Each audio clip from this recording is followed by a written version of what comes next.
así que el Centro de Alto Rendimiento, en el cual me jubilé hace ya 4 años, sigo conectado con el Comité Olímpico Argentino, del cual formo parte del staff médico. Y bueno, hice algunas travesuras en la altura, en algunas oportunidades, tratando de buscar a ver por qué la pelota no doblaba, de acuerdo a lo que decía Pasarela, el entrenador. Y bueno, y es cierto, tenía razón, la pelota no dobla, ¿no? Pero de ahí tuve otras cosas para hacer en la Antártida, en la Isla Malvinas, en fin, esas cosas que a uno se les ocurre a veces hacer en el área de la investigación. Y bueno, me dedico un poco ahora a estar con ustedes, con amigos, para charlar y compartir experiencias. Así es, Néstor. Bueno, te agradezco, ya lo hice en forma privada y lo hago ahora en forma pública por estar acá, porque realmente tu experiencia y tus conocimientos son muy válidos y muy vigentes sobre todo, que eso es lo más importante. Ricardo, presentate vos, por favor, y así vamos dando vuelta. Bueno, mi nombre es Ricardo Vargas, soy docente de la Universidad Católica de Salta.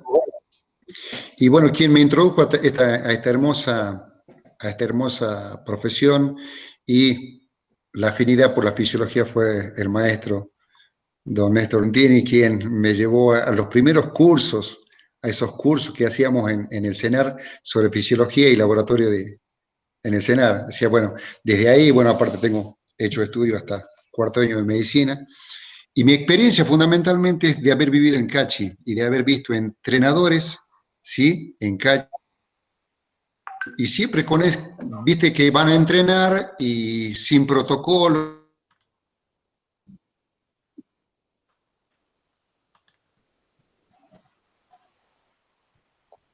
Ricardo, fíjate que se quedó sin volumen.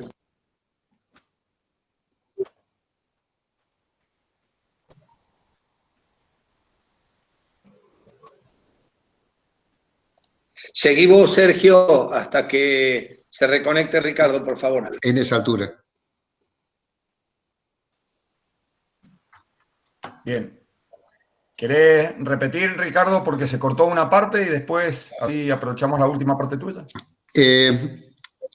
Por ejemplo, cuando estuvo Nelio Bazán entrenando en Cachi, un médico que llevó un atleta también a entrenar en Cachi, y ahí vimos que un equipo interdisciplinario participaba de este trabajo. ¿Sí?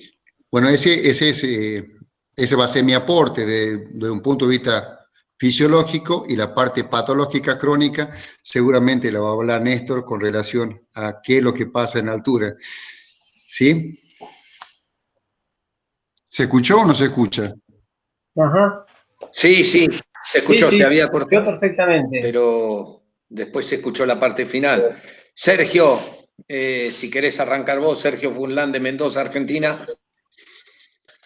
Bueno, muchas gracias por la invitación.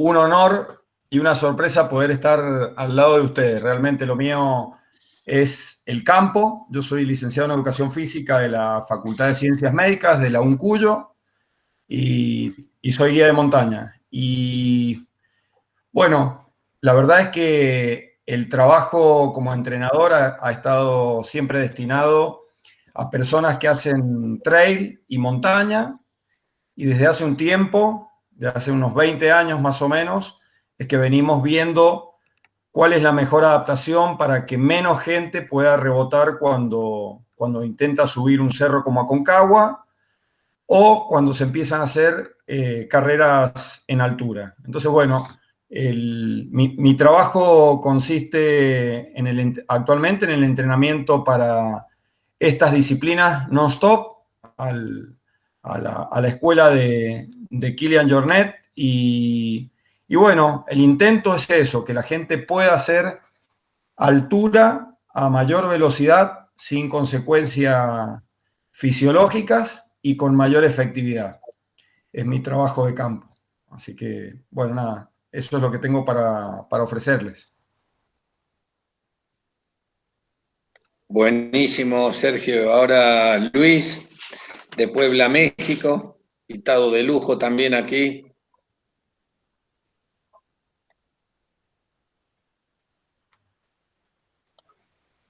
No se te escucha, Luis. Fíjate que, a ver, no sé si tenés desconectado el micrófono. Ok, ya creo que ya está listo. Bueno, Ahora muchas perfecto. gracias. Perfecto, muchas gracias. Antes que nada, honrado de estar en este panel de expertos tan interesantes de este tema tan rico, y pues agradecer primero a toda la organización por esta oportunidad. Lo mío también es en el campo, soy docente de la Facultad de Cultura Física, de aquí de la Benemérita Universidad Autónoma de Puebla. Trabajamos con el rollo del entrenamiento deportivo, y sobre esa dinámica es lo que vamos a aportar un poco, ya que tenemos grandes exponentes de este tema. Muchas gracias y un gusto y un placer. El placer es nuestro, Luis. Nos toca al amigo José González Hurtado, de Sevilla, que se presente. Hola, buenas tardes a todos. Agradezco esta oportunidad de compartir este conversatorio con grandes expertos en este área. Yo soy graduado en Enfermería y en Ciencias del Deporte por la Universidad de Granada. En Granada hay un centro de alto rendimiento en altura, el centro de alto rendimiento más alto de Europa, está a 2.500 metros. Y bueno, pues algunas prácticas o bastantes prácticas las hacíamos allí, sobre todo la asignatura de atletismo, fisiología y natación. Y mi área no es los deportes de resistencia. Yo me he dedicado al fútbol, el deporte en el que he entrenado. Y durante un tiempo, y todavía hoy, hay controversias si es interesante o no, o recomendable o no, o eficaz o no, que los equipos de fútbol o los equipos o los deportes de equipo hagan una parte, sobre todo la pretemporada, en altura, por los posibles efectos que puede tener en el rendimiento. Y bueno, pues cuando me corresponda hablaré sobre ese tema un poco. Muchas gracias a todos. Gracias a vos, José, por estar con nosotros. Bueno, mi nombre es Carlos Zucotti, yo soy profesor de Educación Física, egresado del INES Buenos Aires, de Romero Bresci, de la Católica. Soy licenciado y tengo una maestría en gestión universitaria. Y estoy igual que José. Mi área de campo es el entrenamiento y el fútbol, no los deportes de resistencia. Pero bueno, pude presenciar un par de experiencias de campo interesantes. Una la viví personalmente en Quito, Ecuador, con 2.800 metros de altura, y otra en Tilcara, cuando vino la selección argentina, un año antes precisamente del Mundial 86, que después podemos hablar de eso. Podemos tirar algún que otro disparador si les gusta, y después Néstor tiene una agradable sorpresa con respecto al video y algunos power que los podemos dejar para más adelante, si les parece. Y bueno, comiencen a hablar los más entendidos para el público en general, que tal vez hay más de 200 personas que no estén muy en el tema y que nos puedan decir cuáles serían los efectos fisiológicos básicos del entrenamiento de altura de acuerdo a diferentes periodos de estadía en esas alturas, ¿no? No sé quién quiere comenzar a enunciar o a enumerar de acuerdo a su propia experiencia. Les doy la palabra. Creo que el entrenamiento a la altura, no sé si ¿me escuchan? Hola. Sí, perfecto, Ricardo. Perfecto, Ricardo. Ajá, porque a mí sí, Sí, Ricardo. El entrenamiento a la altura, esto es lo que estuvimos conversando con Carlos. Decía, bueno, si es un mito o es una realidad del entrenamiento a la altura. ¿Qué es lo que nos pasa a nosotros en este entrenamiento a la altura? Este método está implantado en el deporte actual, sobre todo en los deportes de resistencia. El entrenamiento en altura provoca adaptaciones fisiológicas, sí, que pueden favorecer el rendimiento en estos deportistas. Entonces, acá tendríamos que hablar, ¿para qué? Si hablamos de entrenamiento de resistencia, tenemos que ver de qué manera vemos la especificidad del entrenamiento en altura. Y para comprender la necesidad de este tipo de entrenamiento o la justificación en lo que se apoyan las distintas investigaciones para el uso, debemos de comprender de manera general los factores que determinan el rendimiento en la resistencia. Esto en resistencia. En el resto de los deportes, ¿sí? Sobre todo en los de cooperación, van a influir otros aspectos, la coordinación, la técnica, la capacidad de decisión, que van a provocar que los efectos que puedan provocar en el deportista este tipo de entrenamiento en altura no sean tan determinantes para el rendimiento. Habría que ver. Entonces, el VO2 máximo es un factor determinante, ¿sí? Para este tipo de trabajo, el trabajo en altura. Entonces, para esto tenemos que ver dos cosas que van a ser fundamentales, o tres cosas que van a ser fundamentales. Cuando vamos a la altura, uno de los aspectos principales, ¿sí? Es el gasto cardíaco, el volumen sanguíneo, la conductancia vascular, el eje de la renina, angiotensina, aldosterona. Esto van a ser uno de los aspectos fundamentales para ver si nosotros en el entrenamiento de altitud están justificados y que deberán ayudar a mejorar algunos de los factores, ¿sí? O algún parámetro que esté relacionado, como por ejemplo con la hemoglobina, con el hematocrito, con la eritropoyetina, con el volumen plasmático y con la aldosterona. Entonces, una de estas cuestiones tiene que ver con de qué manera nosotros, para mejorar esos perfiles de VO2 máximo, vamos a realizar de qué manera nosotros vamos a mejorar esos componentes en sangre. Doy paso a alguien más. O sea, una de las preguntas es, bueno, si mejoran eso realmente en el entrenamiento de altura. Perfecto, Ricardo. Néstor. Sí, complementando un poquito lo que decía Ricardo, creo que lo más importante, por lo cual a veces, en el fútbol, después lo veremos con José, seguramente que nos va a decir algo relacionado con el fútbol, pero el problema que nosotros tenemos, por eso tengo un video que después se los voy a mostrar, si hay tiempo, de una de las experiencias últimas que hice en el Aconcagua. Llegué a 5.100 Sí, claro. metros y trabajamos a 4.370 metros, ¿no? Entonces, ¿qué es? Que justamente no es lo mismo respirar el 20% de oxígeno, 60 milímetros, como estamos acá a nivel del mar, que esos 20%, ese 20% de oxígeno a 500, con una presión barométrica de 500, ¿no es cierto? Entonces, el 20% de 500 no es lo mismo que el de 760. Por eso que cuando disminuye ese porcentaje, lógicamente llega a nuestro alvéolo con una menor presión, como para que ese gradiente, que normalmente es de unos 60 a favor del alvéolo para que pase el oxígeno, se transforma de pronto en 40 o en 30.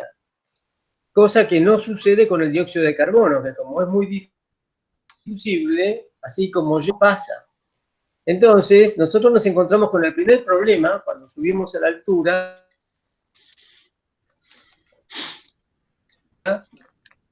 que es eso, es el oxígeno para el pulmón. Por eso es que ante esa situación, ¿nosotros qué hacemos? Hiperventilamos, ¿verdad?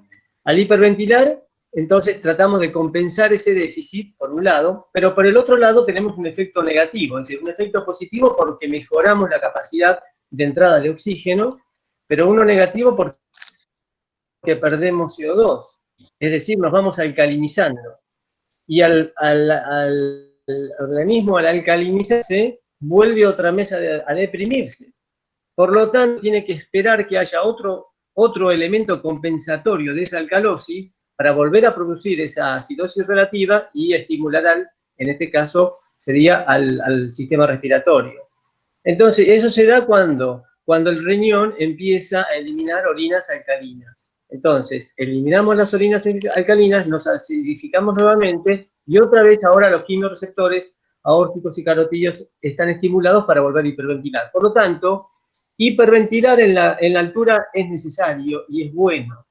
Y todo este sistema prácticamente tarda 2 o 3 días en que el organismo encuentra su lugar.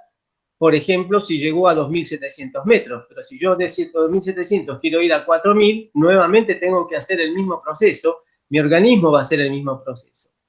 Y por eso entonces es que yo he visto que cuando algún equipo quiere llegar y jugar, y por supuesto tiene grandes problemas, evidentemente a algunos les da resultados, pero a otros no. Y en cambio, hay otros que esperan 3 días, y 3 días tal vez no es tampoco muy bueno porque se está produciendo esa modificación fisiológica dentro del organismo.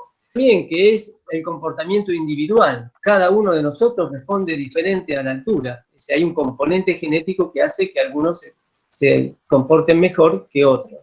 Así que estos primeros cambios que se producen, como por ejemplo cuando uno ingresa a la altura, lo primero que pasa es el aumento muy significativo de la eritropoyetina, que ustedes lo habrán comprobado. Es decir, la eritropoyetina aumenta de tal manera, ¿para qué? Para justamente a través del riñón, ¿no es cierto?, el sistema justaglomerular, aumenta la eritropoyetina, ¿para qué? Para estimular más glóbulos rojos en la médula. Pero si nosotros seguimos, como lo hemos hecho nosotros, que tomábamos cuando llegábamos a la altura, eritropoyetina, volvíamos a tomar en la misma altura eritropoyetina a la semana, y esos valores habían descendido, siempre altos, pero descendido. ¿Por qué? Porque ahí nos damos cuenta que la médula ósea se encuentra trabajando mucho para poder producir glóbulos rojos, y eso hace de que esa eritropoyetina elevada se vaya consumiendo. Entonces siempre vamos a encontrar esos mecanismos de adaptación, además por supuesto de todos los otros relacionados con el sistema respiratorio, vascular y demás, pero no tenemos que olvidarnos de qué es lo que pasa con el sistema nervioso central, porque el sistema nervioso central justamente es tal vez el que nos mande, el que dé la verdadera información y nos diga realmente cómo nosotros vamos a responder hasta que no tengamos la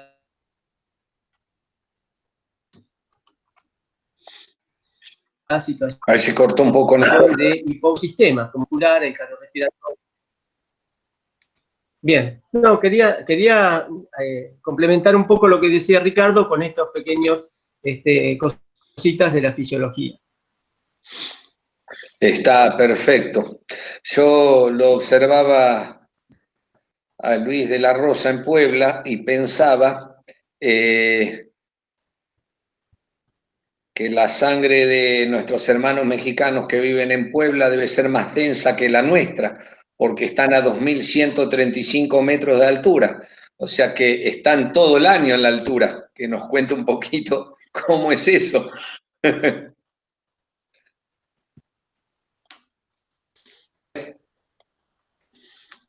Micrófono. Ya, ok, ya estamos listos. Pues sí, todo el tiempo andamos en las nubes aquí en la ciudad de Puebla, estamos a 2.150 metros del nivel del mar, estamos en una parte bastante interesante, como dices, la sangre está más densa y obvio, el nivel de adaptación como tal de toda la población no tiene un buen trabajo en el aspecto físico. De hecho, la mayoría de los atletas de alto rendimiento tienden a ir tanto aquí a la ciudad de Puebla o a la Ciudad de México, al centro de alto rendimiento, como lo manejan aquí los expertos, para trabajar esa parte de lo que es la resistencia. Entonces, generalmente la gente de Puebla tiene esa venia de que estamos en la zona alta, que obvio, pues, cuando llegamos a una parte baja nos cuesta un poquito, pero bien, aquí estamos en esa dinámica. Fantástico, Luis. Ahora otro que es bien de campo, pero más campo y montaña, y que todos los días la sube y la baja, es el amigo Sergio Furlan, de Mendoza. Hablando de tu experiencia, porque vos mamás el entrenamiento en forma cotidiana, planificás, organizás y prescribís trabajos en la montaña. Contanos un poco tu experiencia, Sergio. Bueno, yo creo que hay algo para empezar a contarles algo de campo.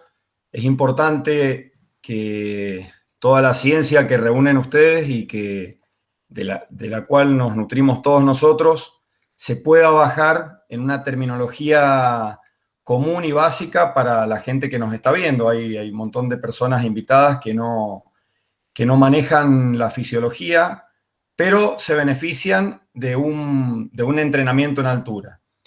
Por un lado, esto de la gente que vive permanentemente en altura y la gente que sube a la altura a entrenar, esa diferencia de que quien vive en altura no estaría tan beneficiado en forma directa si no entrena, ¿sí? Eso por un lado. Por otro lado, lo que hemos visto y lo que se trajo con el ultra trail y con todos los trabajos de velocidad en montaña, es que por ahí hay un error en pensar que la gente, por subir rápido, yo no conozco el fútbol, solo sé que hubo una defensa muy importante de por qué Holanda estaba a 1500 metros y no había pasado a Uspallata a 1800 metros en el 78, que lo hablé en algún momento en la UCASAL. Pero en montaña, concretamente, para nosotros es muy importante que con un tiempo de anticipación los estímulos no se separen más allá de 15 días y por otro lado que no sean continuos ni de tanta duración. Hemos visto que haciendo estímulos de 2 o 3 días o un día y medio a un ritmo cardíaco alto y permanente, las adaptaciones, en definitiva, cuando los médicos de altura en Aconcagua nos toman oximetría, todos están dando mejor, ¿sí? Entonces, por ahí, para la gente que hace montaña, para la gente que corre o para los colegas que están incursionando en esta gran fuente de trabajo que ha aparecido, es como importante que empiecen a leer un poco más de lo que ustedes escriben, de lo que se está escribiendo, y no tanto el empirismo, ¿no? Porque si no, terminamos viendo los refugios de Vallecitos, que es una zona de montaña nuestra donde actualmente se están haciendo todas las aclimataciones por un tema económico, está a 3000 metros, y vemos a la gente instalada a 3000 metros quieta. A diferencia de otros que suben, y por ahí pueden subir hasta 4000, hasta 5000, ya hasta 6000, y bajan, recuperan, hacen una hidratación adecuada y tienen mucha más efectividad a la hora de competir o de subir.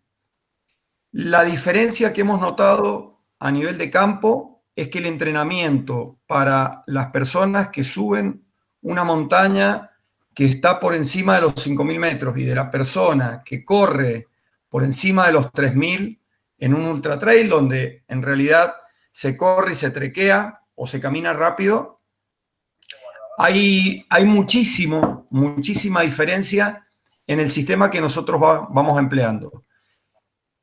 El problema que se nos presenta es que se empiezan a aplicar o se empiezan a copiar los mismos sistemas, ¿sí?, para distintos tipos de deporte. Entonces, aquí cuando por el año 90-95 explota en España toda el furor de las carreras de montaña,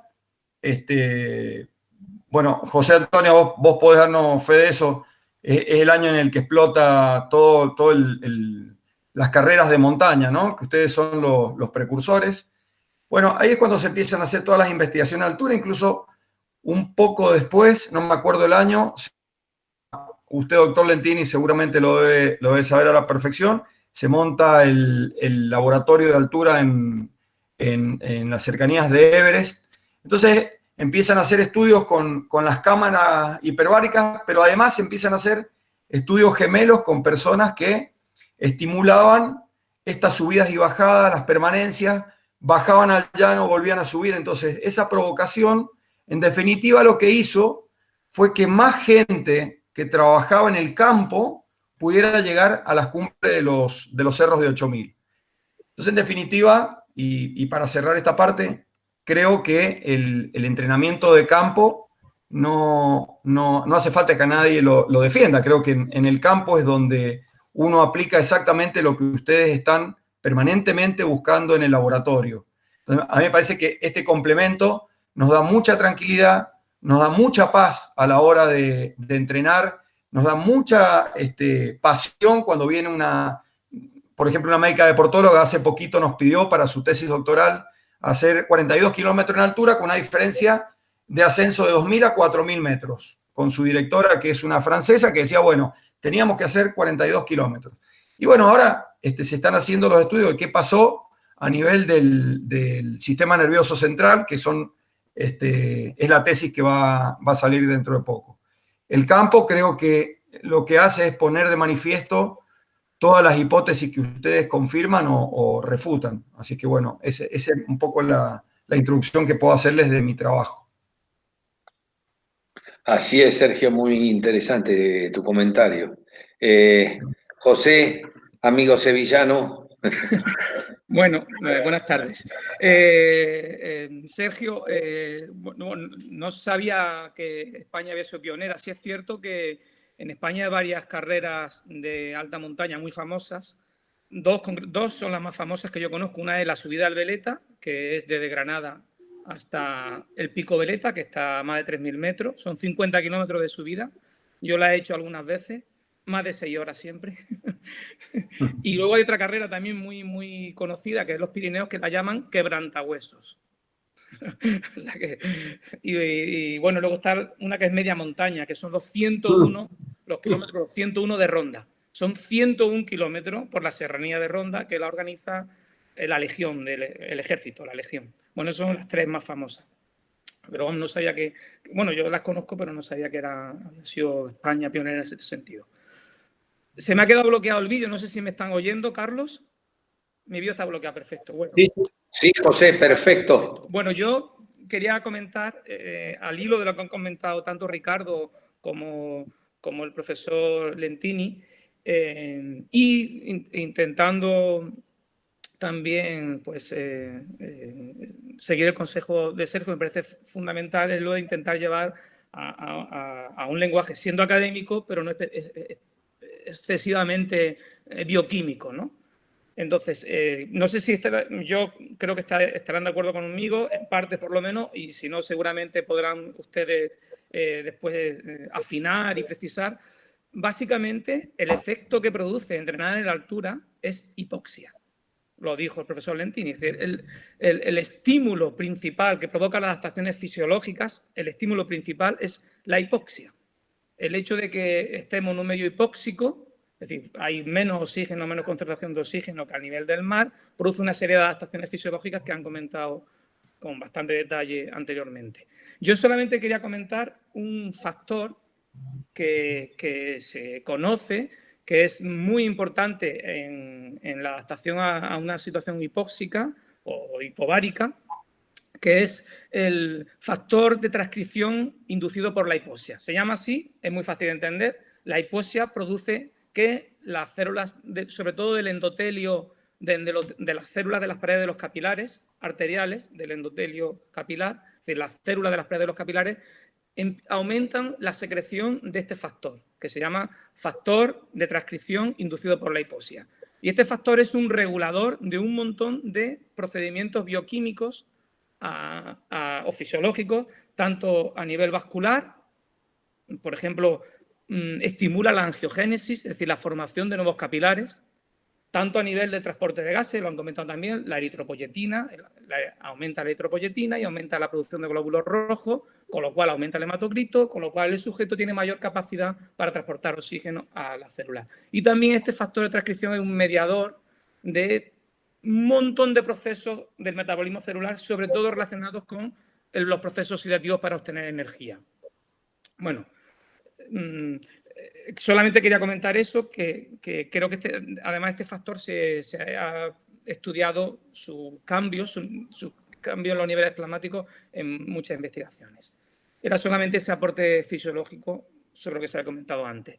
Y para terminar esta primera intervención, a lo mejor Carlos me da ahora un palo, porque igual voy a hacer como de moderador, premoderador. Y es que me han surgido una serie de cuestiones que creo que podríamos abordar entre todos, y también siguiendo a Sergio, creo que podría ser interesante. Por ejemplo, es decir, planteo una serie de preguntas que yo no tengo respuesta, Tengo mi opinión, pero no tengo la respuesta definitiva y que seguramente entre todos podamos aclarar a los que nos están oyendo. La primera pregunta es muy antigua. La propuso en el año 97 Levin y Starr Gundersen, que son de la Universidad de Dallas de Texas, publicaron un artículo en el año 97 que llamaban Life High y Train Low, es decir, vivir arriba y entrenar abajo. Ellos proponían, esto es muy antiguo, esta pregunta sigue estando en vigor, todavía no se ha resuelto. Estos señores promovían que lo mejor era vivir en altura y entrenar a nivel del mar. Hablo del año 97. Insisto, esta cuestión todavía hay gente que no está de acuerdo, otra que sí. Probablemente sea un punto interesante, porque es lo que dice Sergio. ¿Qué debe hacer un atleta? ¿Vivir en altura y bajar a entrenar? ¿Dormir en altura y bajar a entrenar? ¿Qué puede hacer? Se sabe, por ejemplo, que algunos futbolistas profesionales, por ejemplo Raúl González, que tuvo una muy larga carrera profesional a muy alto nivel, desde muy joven, Raúl González dormía en una cámara hipovárica. Su habitación era hipóxica. Él dormía en una situación de hipoxia. Es decir, Raúl González Blanco, vivía como si fuese en altura y entrenaba como si fuese a nivel del mar. Bueno, seguía esta recomendación de Levin y Strand Gundersen. No sé, yo no sé si su longevidad profesional tuvo que ver con esto o no, pero es un dato. Otra cuestión que planteo, a lo mejor son muchas. La hipoxia produce adaptaciones. Muy bien, han dicho tanto Ricardo como Néstor Lentini que las adaptaciones son las que ellos han comentado, sobre todo a nivel hematológico. Es cierto, y son las que más se han estudiado, pero también se están estudiando en los últimos años que la altura produce adaptaciones no hematológicas, que probablemente mejoren el rendimiento, pero no a nivel hematológico, no a nivel de hematocrito, de eritropoyetina, del transporte de oxígeno. Por ejemplo, hay algunas investigaciones que hablan de los sistemas tampón, los buffering. Cómo el entrenamiento en altura puede mejorar el sistema tampón y, por tanto, como dijo el doctor Lentini, combatir la acidez que se produce en una situación hipovárica. La tercera cuestión que planteo, a ver qué opinan los expertos. Y también lo ha comentado Sergio, la periodización. Otra cuestión que no está clara. ¿Qué es mejor? ¿Poco tiempo, hacer estancias cortas o estancias largas? También hay investigaciones en los dos sentidos. Y además seguramente no hay una respuesta, porque a lo mejor depende de la modalidad deportiva, podría ser más interesante una estancia corta o una estancia larga. O depende del tipo el momento de la temporada, podría ser más interesante un mesociclo o un microciclo. Bueno, esa cuestión creo yo que tampoco está resuelta. Y no sé si la podremos resolver. Y al hilo de esto es la diferencia entre deportes. Eso sí que está claro que es distinto. Es decir, ¿qué deportes pueden tener más beneficio del entrenamiento en altura? Y por último, y ya termino, es cómo puede afectar el entrenamiento de altura o si afecta el rendimiento en los deportes de equipo, que digamos que era la última pregunta que dejo sobre la mesa. Y bueno, pues no sé si esto nos puede servir para ir avanzando, si les parece. Y ya termino mi intervención aquí. Muchas gracias. Sí, José. Me quitaste todo el trabajo, me lo aliviaste por todas las preguntas que iba a hacer. Yo sumaría una que seguro me están haciendo los que están escuchando. ¿Cuánto tiempo, que va a depender, cuánto tiempo de exposición a la altura para obtener las respuestas fisiológicas necesarias y los posibles beneficios dentro de una competencia? Porque se sabe que se va a bajar y se va a ir a competir, no es que va a bajar y quedarse guardado en su casa. Muchos de los que vienen acá al centro de altura de Cachi en Salta, que tiene 2.500 metros de altura, así lo hacen. Me gustaría saber qué es el interrogante que se hacen muchas personas, que puede variar, pero tal vez debe haber un tiempo mínimo, porque en el común denominador se confunde adaptación. Una cosa es estar adaptado para la altura y otra cosa es estar en el estado de forma después de esa adaptación para competir en el llano, que es lo que me pasó a mí. Hay dos grandes diferencias. Yo puedo tener un proceso de adaptación, pero eso no no dice que yo esté en igualdad de condiciones de la persona que entrenó o vive en la altura, o se va a hacer una competencia supónganse que hay un Mundial de México, yo puedo estar adaptado a la altura de México, pero no entrenado para competir con los mexicanos, para dar un ejemplo. ¿Quién quiere seguir la palabra, Víctor? Evidentemente, el entrenamiento en altura es bastante costoso, por lo que veo. Es totalmente costoso como para poder llevar un equipo, trabajar en altura y bajarlo. Imagínate si yo en Cachi, que no tengo laboratorio y que estamos en vista de hacer un laboratorio en Cachi, ¿sí? Y tratar de que nosotros veamos, entrenar, vivir en altura y entrenar abajo era. Imagínate, yo tengo el pico más alto, 3.600 sobre el nivel del mar. Llego a Cachi a 2.600. O sea, tendría que volver a Salta para 1.600, que son 3 horas de viaje, como para poder reentrenar. Entonces, creo que no es económico. O sea, y tan solo el factor de entrenamiento tiene que ver, aparte de lo fisiológico, tiene que ver con lo nutricional, tiene que ver con lo psicológico. Hay muchos aspectos que hacen que nosotros vayamos redondeando para hacer este tipo de trabajo. Es por eso que es costoso tener un equipo que sea totalmente interdisciplinario para este tipo de trabajo. Y creo que una de las preguntas, y seguramente Néstor va a agregar muchas más cosas con relación a esto, yo creo que el periodo de entrenamiento en altura sería más o menos entre 21 días, 3 semanas. 3 semanas más o menos estaría en este tipo de trabajo en altura. Uno, primero porque la masa muscular se va a ver disminuida por el tema de la deshidratación. ¿Sí? Creo que es así. Cuando estamos trabajando en altura, entonces ese tipo de trabajo en la masa muscular se va a ver un poco disminuido. ¿Sí? Y después, con relación a lo que preguntaba José, creo, sobre el bicarbonato, creo, o sea, el sistema buffer, no me acuerdo cuál era la pregunta. Sí, José.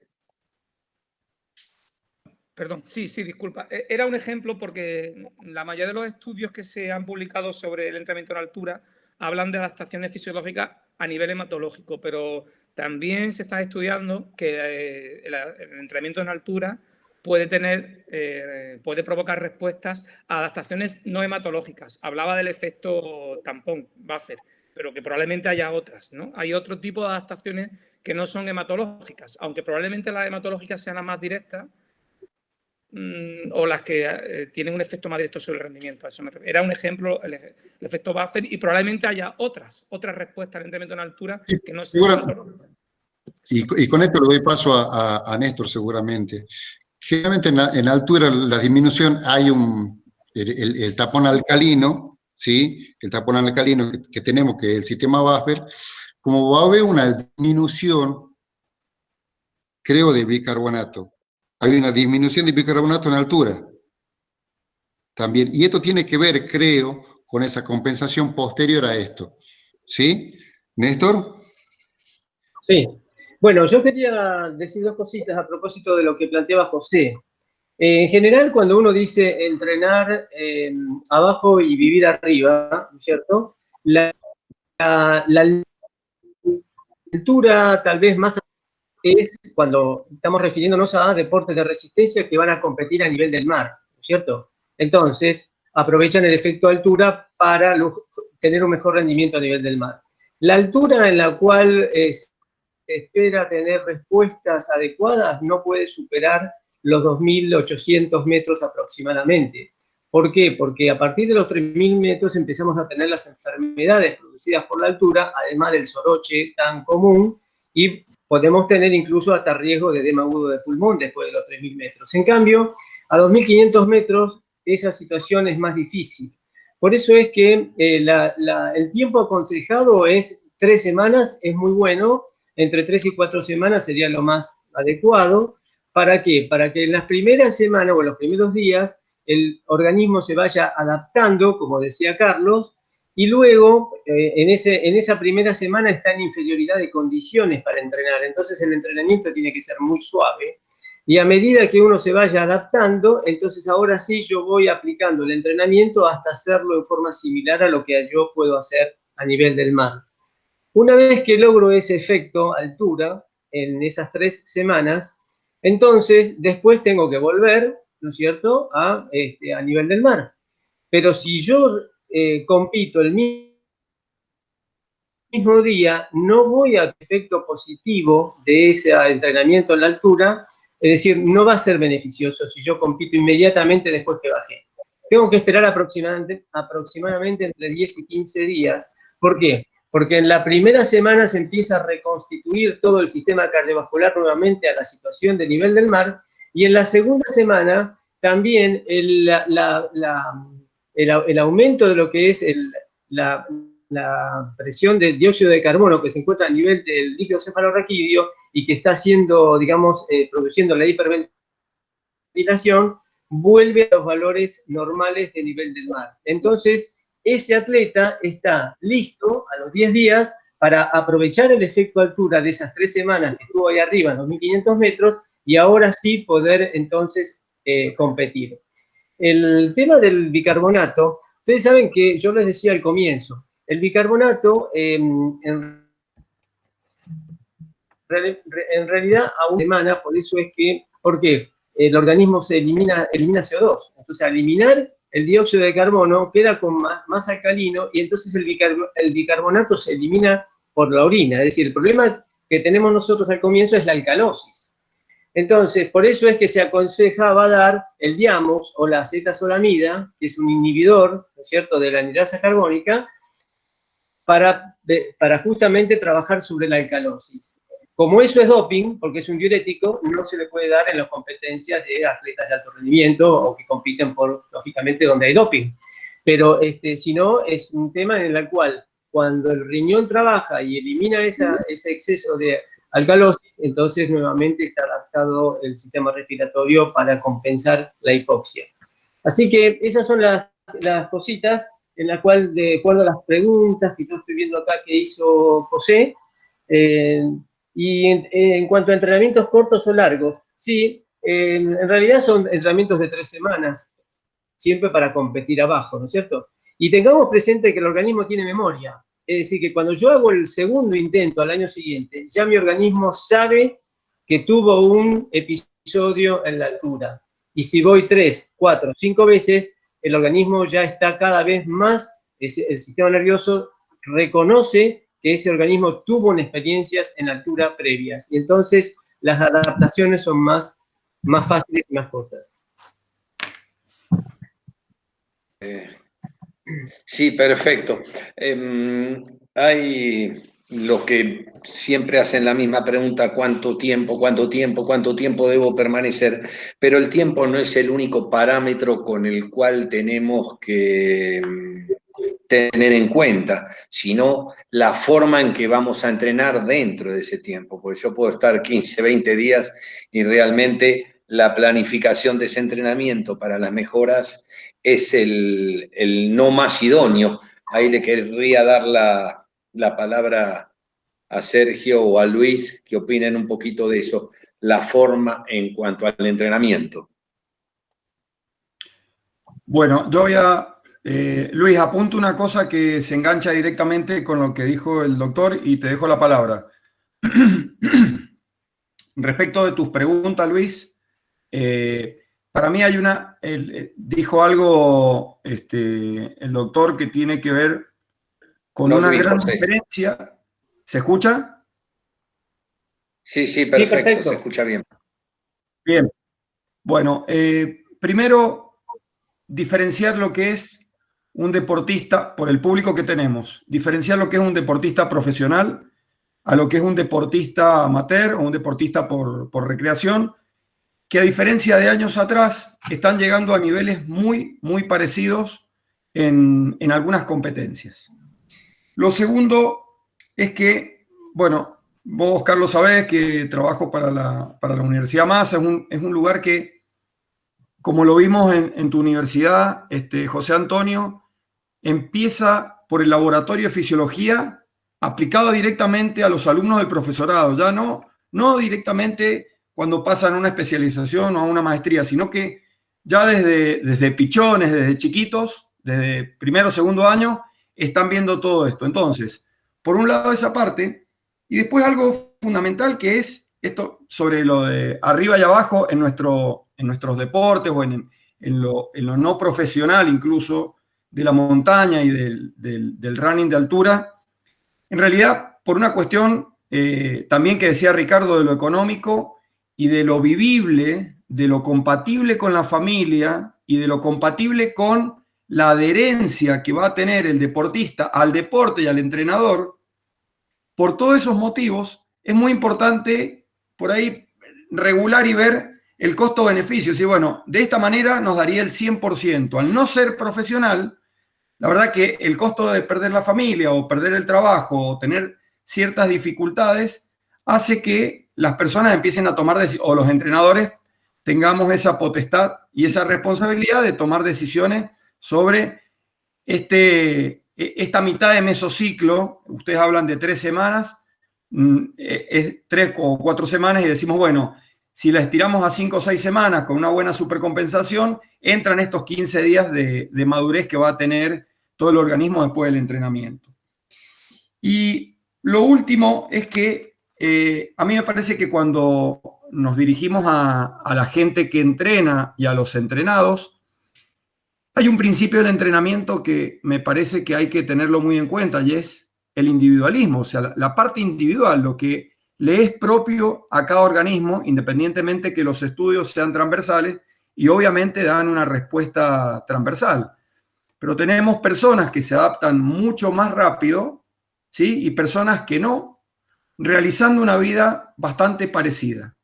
Entonces creo que en eso, quienes estamos en el campo, en el laboratorio, en estos equipos interdisciplinarios o incluso con los psicólogos, siempre liderando los estados anímicos, es muy importante atender y escuchar al deportista, porque me parece que son como dos compartimentos que en algún momento fueron estancos y hoy están muy relacionados. Y tiene que ver con todo lo que ocurre hasta el laboratorio y con todo lo que ocurre después del laboratorio. Sí, antes me parece que estaba dividido y hoy me parece que eso está todo integrado. Hoy es toda una simbiosis. Me parece que eso es importante, sobre todo para el deporte no profesional. Yo del profesional no puedo opinar. Perfecto. Luis, si quisieras agregar algo. Sí, y creo que aumentando un poco lo que dice Sergio, es muy importante también dejar bien en claro los dos tipos de personas con las que vamos a trabajar, ¿no? Un atleta de alto rendimiento, aquel que se dedica completamente a la actividad física como tal, y el deportista amateur es el que está en una secuencia, no sé, a lo mejor ustedes me dirán si estoy bien o mal, pero es un proceso social más o menos. Ya hay mucha gente que trabaja el deporte y cree que llegar a cierto stand de actividad física para él es un máximo, pero hay gente que les dice, les maneja, les comenta situaciones que son, les venden estrellita, les venden no sé, cosas que creen que con ello van a alcanzar a la gente de alto rendimiento. Son dos factores muy diferentes, dos tipos de personas completamente diferentes. Apenas estoy viendo un video de una persona que está probando los diferentes equipos que se manejan ahora en la actualidad para alcanzar el alto rendimiento como tal y como entrenamientos de altura, como por ejemplo las máscaras que están ocupando ahora para sacar el rollo del entrenamiento de altura que están ocupando algunos, y hay una buena situación en la cual algunos sí les sirven, a otros no les sirven, pero esta parte de manejar lo que es el entrenamiento de altura es muy importante, ya que no es para toda la gente. Desde mi punto de vista, en lo que hemos platicado con nuestros compañeros, no es para toda la gente, es para cierto grupo de deportistas que tienen ya un buen trabajo físico que lleva a tener un propósito y un objetivo como tal. Entonces la gente como tal que es amateur tiene que ir sobre una línea y buscar los objetivos que quiere llegar a tomar. Eso es lo que manejan, bueno, les puedo aportar.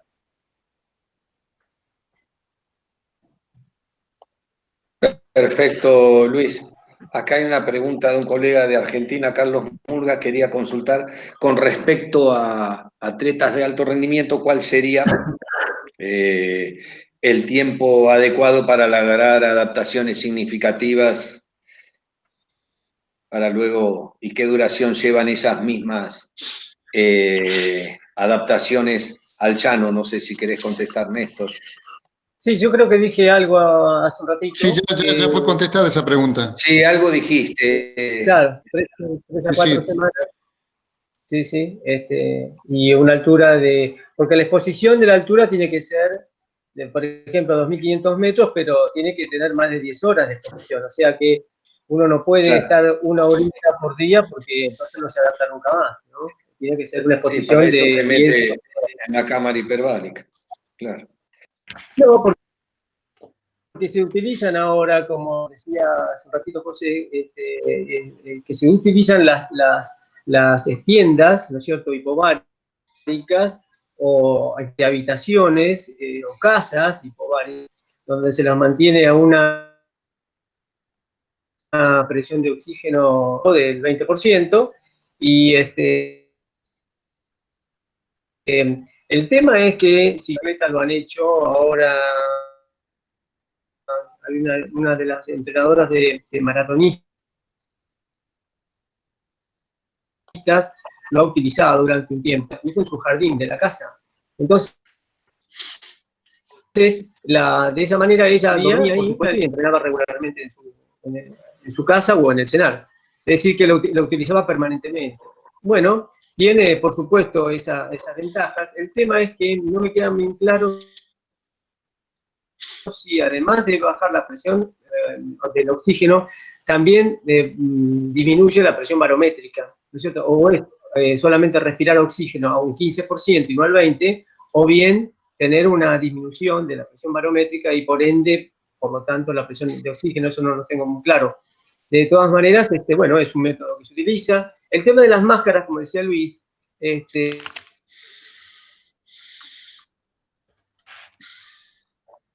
sí, yo he hecho lo que nosotros encontrábamos cuando medíamos consumo de oxígeno antes y después. En algunos había una mejoría después de haber trabajado 4 semanas entrenando, digamos, con la máscara puesta, pero ocurre que tal vez el mayor resultado que se obtenía con las máscaras era que mejoraban todo el sistema respiratorio, o sea, los músculos respiratorios, porque evidentemente tienen que respirar corriendo contra una resistencia.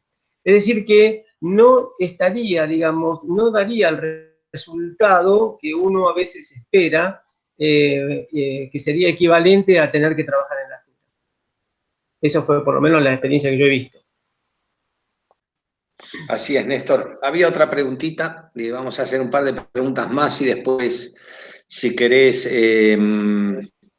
pasás vos el video que está muy interesante para compartir con todos. Dice una pregunta respecto a las edades de entrenamiento, que sería aconsejable, ¿desde qué edades se puede empezar a realizar esos entrenamientos en la altura? ¿Cuál sería la edad más aconsejable? De inicio, por supuesto. Yo creo que siempre hay que ver cuáles son los objetivos y para qué va a entrenar en altura. O sea, no es necesario decir, bueno, yo quiero hacer una dieta hipercalórica, bueno, pero ¿para qué? ¿Cuál es tu objetivo? Si vos pensás que el objetivo es la resistencia, hacelo. Si vos pensás que el trabajo va a ser la potencia para velocistas de 200, 400, no te sirve la altura. Entonces, yo creo que primero hay que pensar, dice, bueno, todo sirve, pero siempre y cuando vos veas cuál es el objetivo que vos buscas para esa persona o ese grupo a quien vos vas a entrenar. Creo que está claro. Y una de las, ¿cuál es la altura más o menos para entrenar? Entre 600, 1500, depende de dónde se encuentre, cuál es el lugar donde él está y como para que ese entrenamiento tenga efecto sobre la fisiología y la bioquímica del entrenado, ¿no? Sí, creo que ya lo dijeron, la altura mínima ideal rondaría entre los 2.000 y 2.500 metros. No sé si comparten esta opinión, de acuerdo a las diferentes investigaciones que se han hecho.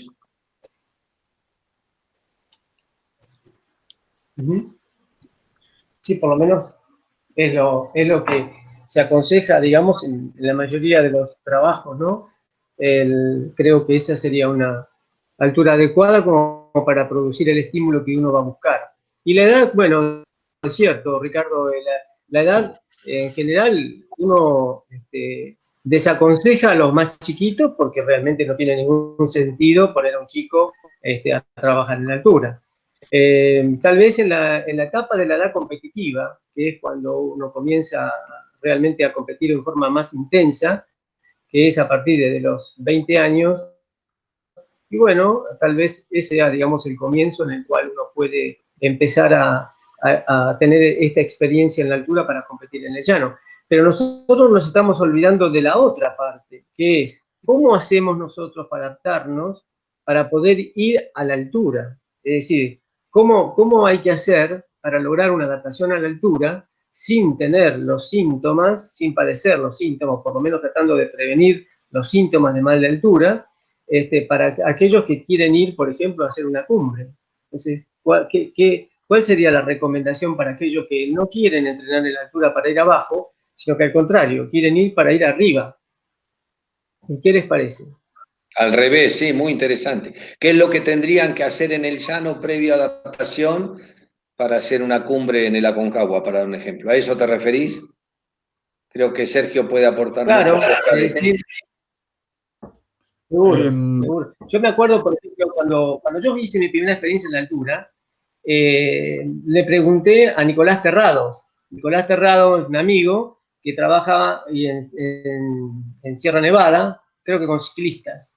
Y yo le dije, mira, voy a ir a la altura, voy a ir a más de 5.000 metros y quisiera saber cuál es tu experiencia para que yo pueda no cometer errores. Y me dice, yo estoy en Sierra Nevada y no tengo esa altura, así que no te puedo dar un consejo porque realmente estoy muy por debajo de donde vos querés ir. Así que no te puedo ayudar para eso. Te puedo decir, sí, la experiencia que yo estoy realizando con mis atletas en Sierra Nevada. Y realmente, ahí está el problema. ¿Qué hacemos después de los 4.000 metros?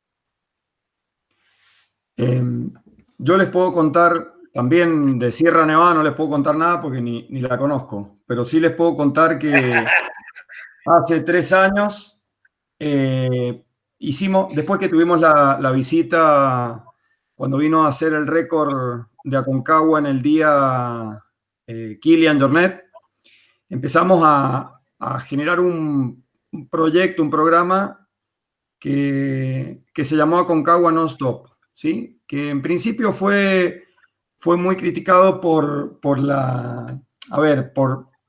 el romanticismo de la montaña y esta tendencia antigua de alejarla del deporte, ¿no? Hasta que, bueno, aparece en algún momento Reinhold Messner, que empieza a romper todo, a subir sin oxígeno, a hacer un estilo alpino, y se empieza a transformar, empieza a cambiar el paradigma. Nosotros, durante un año, dividimos 10 meses en 3 partes.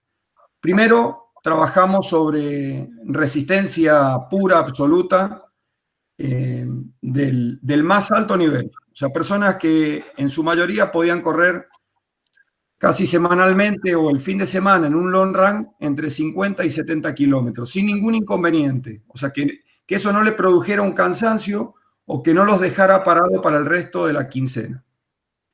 Y con cerros de precordillera. Nosotros en Mendoza tenemos 3 niveles de montaña. Tenemos hasta casi 7.000 de Aconcagua, donde usted, doctor, hizo su experiencia, y precordillera, que la tenemos a 10 minutos de donde vivimos.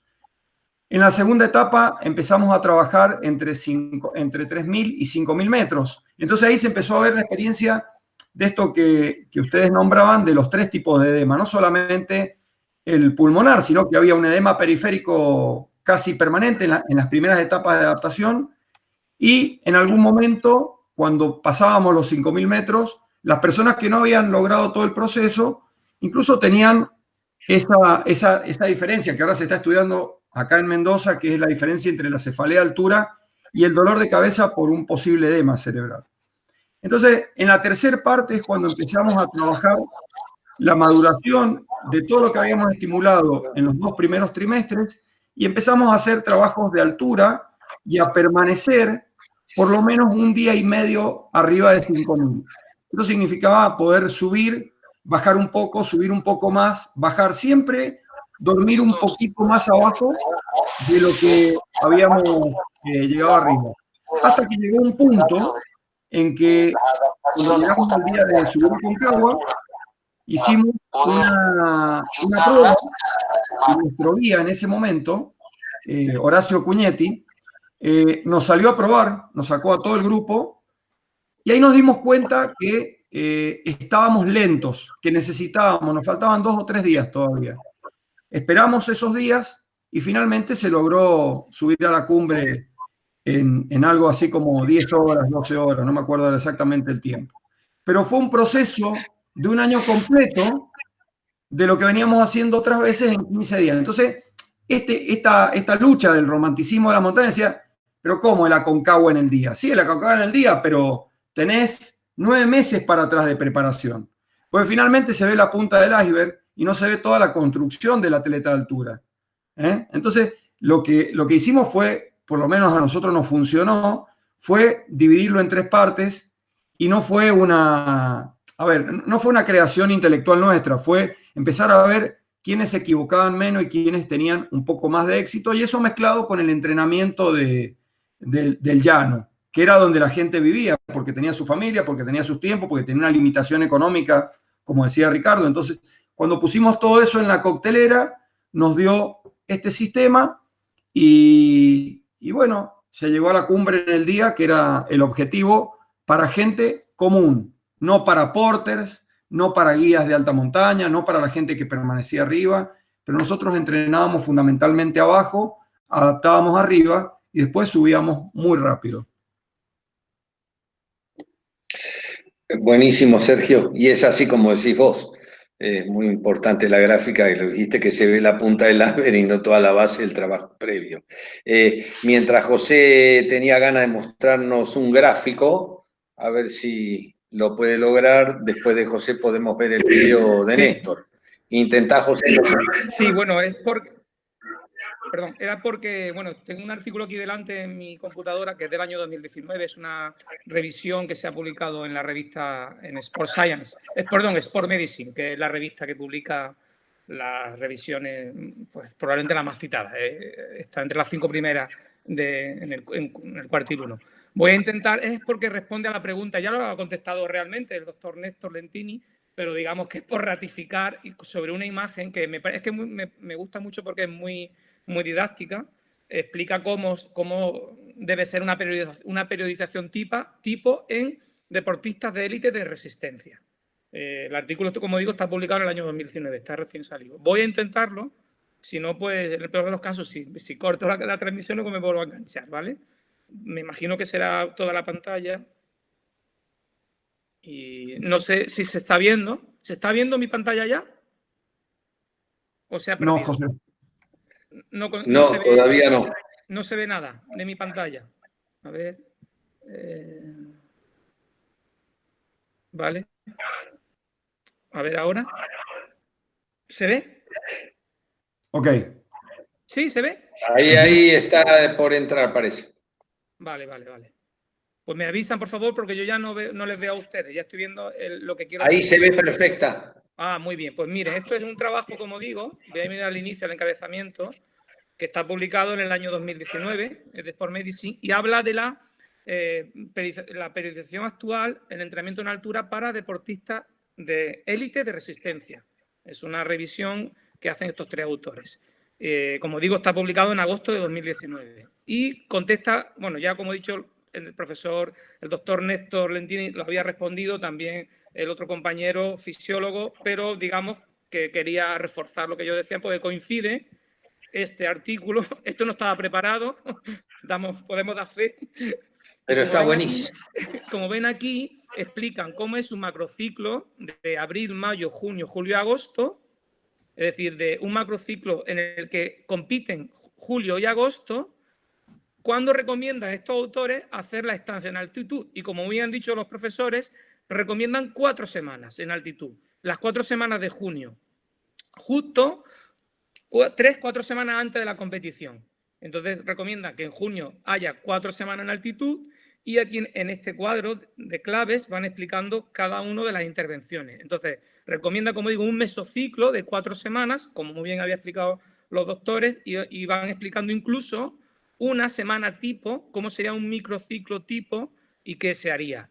Pues, bueno, pues si se entrena a nivel del mar, si se compite a nivel del mar. Entonces, ellos justo plantean lo que habían comentado los compañeros y van explicando si se aporta hierro, se suplementa con hierro, o se suplementa con raíz de remolacha.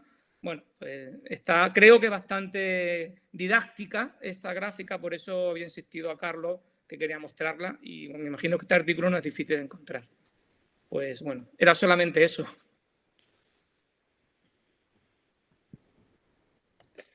Muchas gracias, José, muy interesante. Podemos pasar ahora a ver si Néstor puede enganchar el video de todas esas experiencias. No se te escucha, Néstor.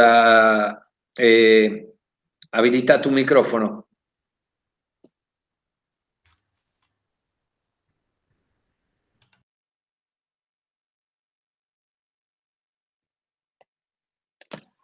Ahora sí. Ahora te escuchamos. Sí, creo que tengo que poner compartir, ¿verdad? ¿O no? A ver, ¿ustedes ven ahí una camarita, una imagen de película pequeña? ¿La Doctor, ven? creo que abajo, donde dice presentar, como yo lo he hecho, presentar ahora, abajo a la derecha hay un icono que dice presentar Sí, ahora. Clique usted ahí y luego le aparece sí. una pregunta del navegador que tenga y le dirán si quiere compartir. Le tiene que clicar a permitir. Y una vez que dé permitir, lo que usted vea en su computadora será lo que veamos todos. Por lo menos eso así lo hice yo antes. Sí, acá me aparece toda la pantalla, una ventana o una pestaña de Chrome. A ver si pongo una ventana únicamente. A ver. ¿Apareció ahí algo? No, Ernesto, podés orientarlo al doctor, tal vez vos, nuestro especialista. A ver. Compartir una ventana, ajá. Compartir. Ahora sí puede ser. ¿Quién está puesto a compartir ahora? No, todavía no.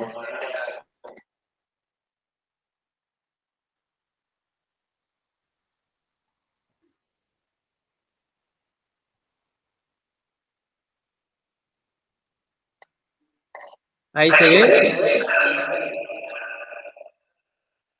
No. ¿Eh?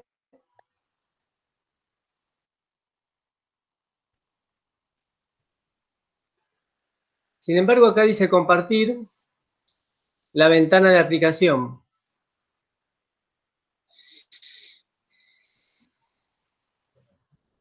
A ver. Compartir. Ahí estoy avisando a los técnicos. Ahora A sí puede ser. Ahora puede ser. A ver. Ahí puede ser. ¿Está? ¿La ven? Ahora sí se está. ¿Lo ven? Ajá. Está por empezar, aguantar. Bueno. Ahí entonces les muestro la experiencia. Esta fue creo que la última que hicimos. Está un poco editada por los profesores que me acompañaron, que le pusieron un poco de vida a esta experiencia.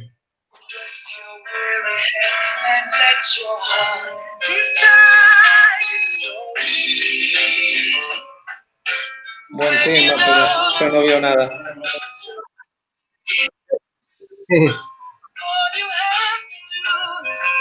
Bueno, acá estamos subiendo.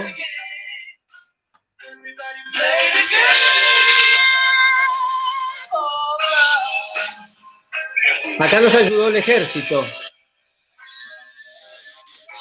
el ejército de Teniente Primero Ibáñez. No, doctor, no se Sí. ve, creo, no sé vos, Carlos, pero no se está viendo. Lo están escribiendo en el chat, perdón. No se ve. A ver si Ernesto puede darle una mano al doctor. Recién estaban viendo con la música y todo. No, se escuchaba la música, pero sí, no las se veía, imágenes doctor. no. ¿Perdón? Se escucha la música, pero el video no, doctor. Tiene que, no sé, alguien de ahí de la parte técnica, por ahí la podrían... A ver. Carlos, tal vez, sí, doctor, si usted le puede mandar, Sí. Carlos, digo, si tal vez el doctor le puede mandar el archivo a tu persona de técnica y lo pasan desde el server. ¿Sí? Que me diga Sí, cómo lo hago. Sí, pero lo veo medio... No. Que te lo pase por WhatsApp, Carlos, a vos, a ver, capaz que pesado también hasta ahora. Sí, No, no. es pesado. A ver. No, pesado, olvídate. A ver, compartimos. Acá me pone dejar de... Voy a volver a compartir, a ver. A ver. Ahí nos vemos. Ahí nos vemos, ¿verdad? Entonces, para compartir... a ver. No. Presentar ahora. No. No, si no me ayudan de ahí, por acá no podemos, no puedo. Por lo que veo.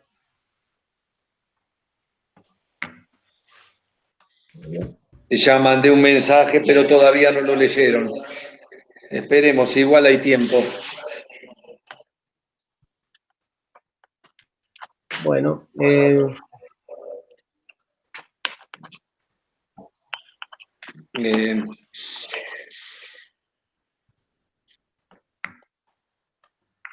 no. Nada. Bueno.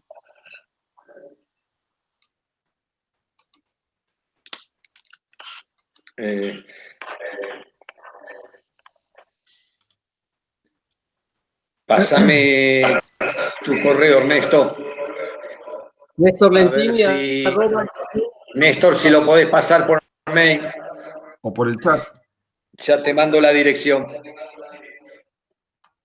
Bueno. Pásame tu correo. No. Néstor Lentini, arroba yahoo.com.ar. Ernesto. Néstor Lentini, Néstor Lentini, arroba yahoo.com.ar.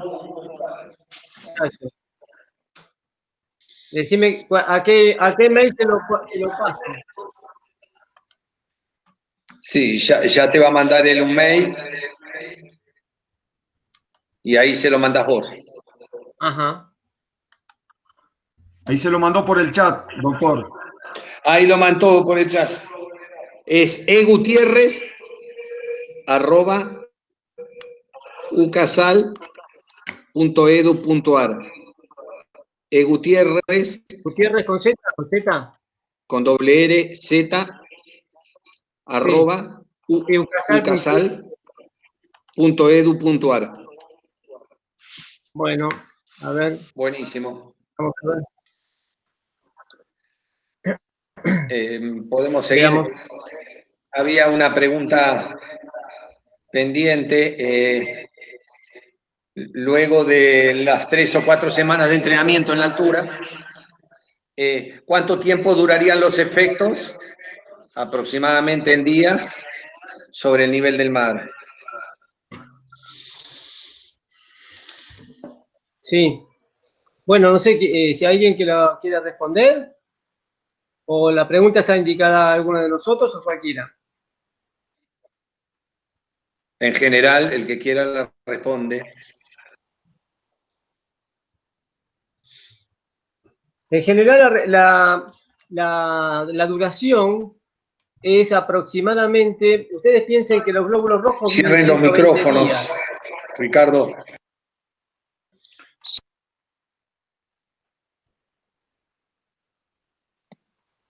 Néstor, sí.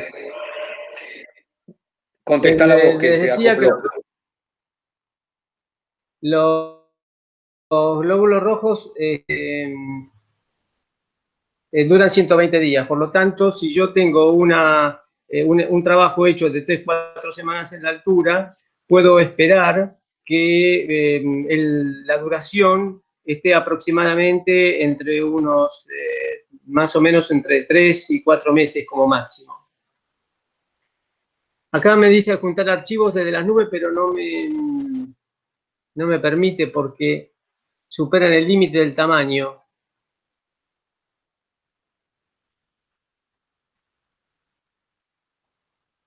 ¿Me escuchan? Sí. No sé si querías agregar algo. Sí. No, simplemente decir eso. No sé si alguno de los muchachos quiere agregar algo más. Sí, bueno, son 4 semanas, lo que dice el doctor. Normalmente suelen ser 4 semanas lo que suele durar el efecto del entrenamiento en altura. Suelen ser alrededor de 4 semanas. No más. No más. Después de 4 semanas, sí es cierto lo que dijo también antes, que como el cuerpo tiene memoria, el sistema musculoesquelético, los músculos tienen memoria, cuando se vuelve a subir a la altura, las adaptaciones se producen antes. Si hay una regularización en el entrenamiento en altura. Pero sí, son alrededor de 4 semanas, como referencia. Bien. Así es. Bueno. Néstor, ¿tenés alguna evidencia de gente que estuvo... ¿Perdón? Si tenés alguna evidencia de gente que estuvo en cámaras hiperbáricas. Claro, perdón, estamos con este tema de la producción. Bueno, los atletas de rendimiento, de resistencia, que iban al CENAR, que van al CENAR y hacen este tipo de experiencias, más o menos ellos, algunos hacían experiencias cada 3 meses, o cada 3 o 4 meses hacían una nueva experiencia. Y por supuesto, el tiempo de adaptación, como bien decía José, es cada vez menor porque evidentemente por la memoria que tiene el organismo, ¿no?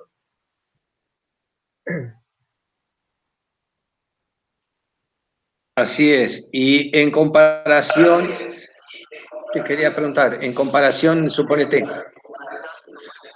un grupo que esté en cámaras hiperbáricas durante 15 días, no todo el día, por supuesto horas diarias, en comparación con el atleta que entrena en el medio natural, también 15 días. ¿Hay resultados sí, en realidad, no, estamos hablando de cámaras, en realidad son cámaras hipováricas. Las cámaras hiperbáricas. Son hipováricas. Sí, yo trabajo con cámaras hiperbáricas. En uno de los ascensos que hice, en el segundo creo que fue, trabajamos y nos metimos en cámaras hiperbáricas individuales, hicimos unas 20 sesiones antes de subir, para ver si podíamos tener un efecto, digamos, a pesar de que estábamos en lo inverso, es decir, era como si nos metiéramos 30 metros debajo del agua, ¿no es cierto? Entonces, como yo había hecho un trabajo previo con las cámaras hiperbáricas con ratas suizas, las ratitas, cuando le hacíamos las biopsias, veíamos que habían mejorado notablemente con la hiperbaria la capilarización a nivel muscular. Entonces, eso nos motivó a hacernos nosotros la experiencia, nos metimos en las cámaras hiperbáricas y después de ahí nos fuimos a la altura. Bueno, para ver si había alguna diferencia. Y realmente no encontramos diferencias significativas después de haber hecho ese trabajo, que estábamos, por supuesto, con algo totalmente diferente a lo que uno cree, ¿no es cierto? Es decir, ¿cómo nos vamos a meter en cámaras hiperbáricas cuando nosotros vamos a la hipobaria, ¿no? Pero en razón de ese hallazgo en las ratas, veíamos que mejoraba notablemente la capilarización muscular, entonces dijimos, bueno, vamos para arriba, pero ya vamos más capilarizados. Pero ese resultado final no se tradujo en un mejor rendimiento, porque más o menos todos tuvimos los mismos síntomas, todos tuvimos algunos que se adaptaban mejor que otros, pero fue un problema más de tipo individual. Bien. No sé si alguno quiere agregar algo. Tenía yo recordar una anécdota. Sí, Néstor, que la contaste una vez en la licenciatura, de un equipo de vóley sudamericano. Contalo vos, porque yo ya soy veterano y me olvidé. No, que habían utilizado las cámaras en el CENAR, porque no sé si habían ido a competir a Arequipa, ¿te acordás? Sí, pero no recuerdo no recuerdo cómo fue la El desenlace es que salieron campeonas sudamericanas después, y que por primera vez le pudieron ganar a Perú. Ellos hicieron un trabajo, sí, las mujeres hicieron un trabajo con una cámara rusa, y hicieron esa experiencia pensando en que nosotros, como ya habíamos hecho el estudio, y yo pensaba que íbamos a tener resultados, ellos lo hicieron. Bueno, si ganaron por eso, yo creo que no, yo creo que ganaron porque estuvieron bien entrenadas, eran muy buenas, bueno, ganaron. Pero a veces tenemos que pensar que todo ayuda un poquito, pero no tenemos que dejar de pensar en el entrenamiento, en la alimentación, en el diseño preparado por el técnico, ¿no es cierto? Todas esas cosas también influyen para ganar una competencia.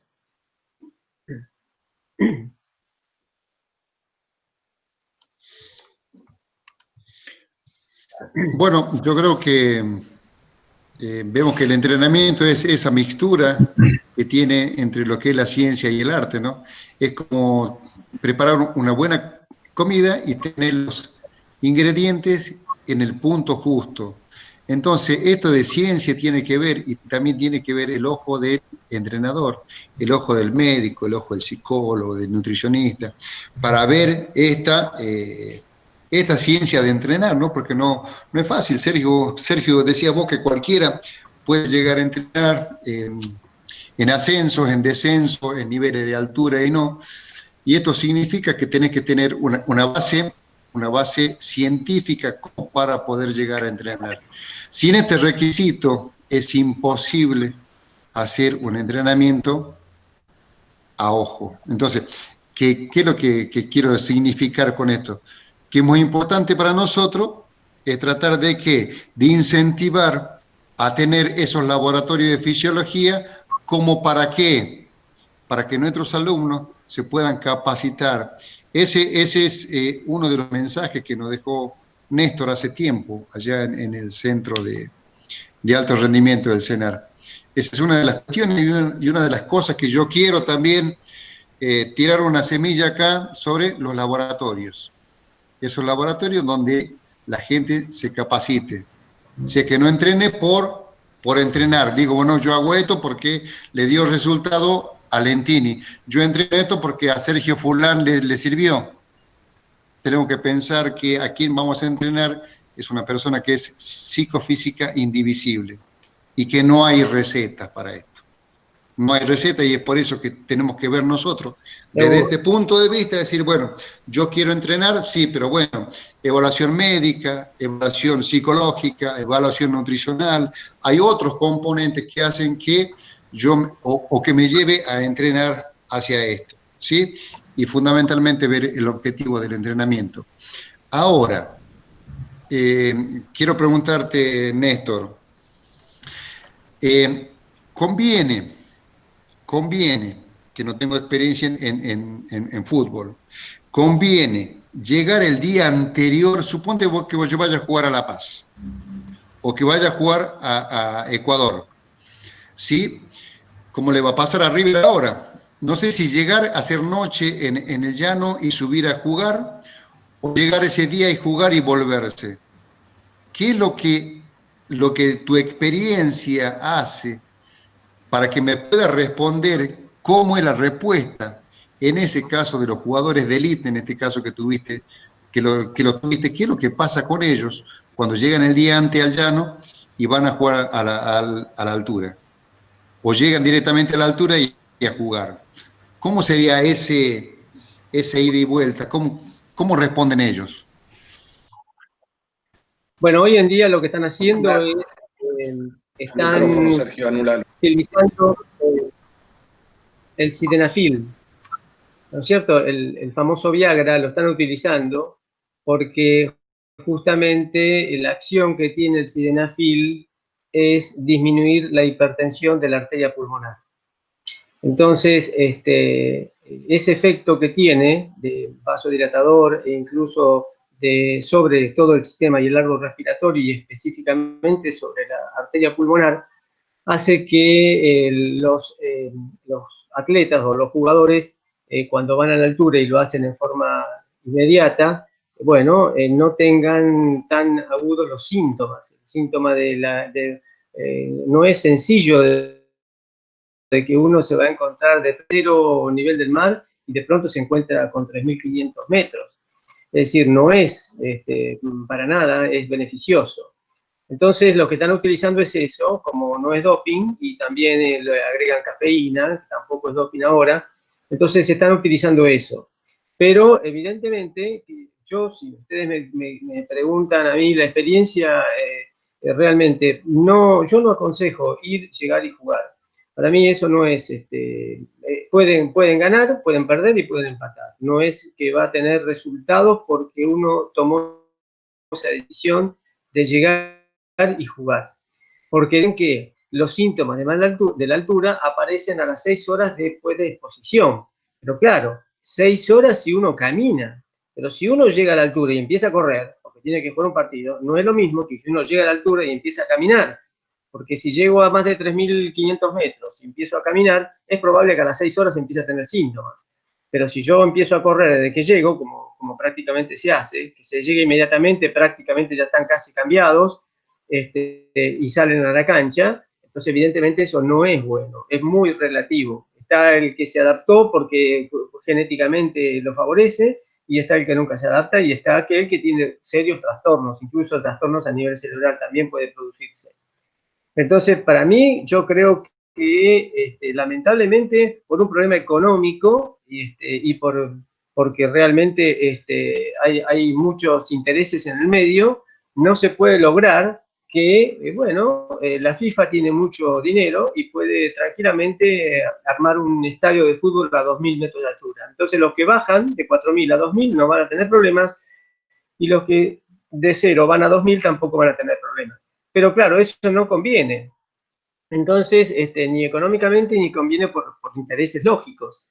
Así que creo que lo más adecuado es una adaptación, o sea, tendrían que permitir no menos de 3 semanas antes de competir, para que el jugador tenga la chance de poder, de alguna manera, competir en la misma situación que aquellos que están viviendo en la altura y que no tienen ningún problema. Si no es una, imagínense, a mí me dicen, se hace el partido y está jugando Messi en este caso.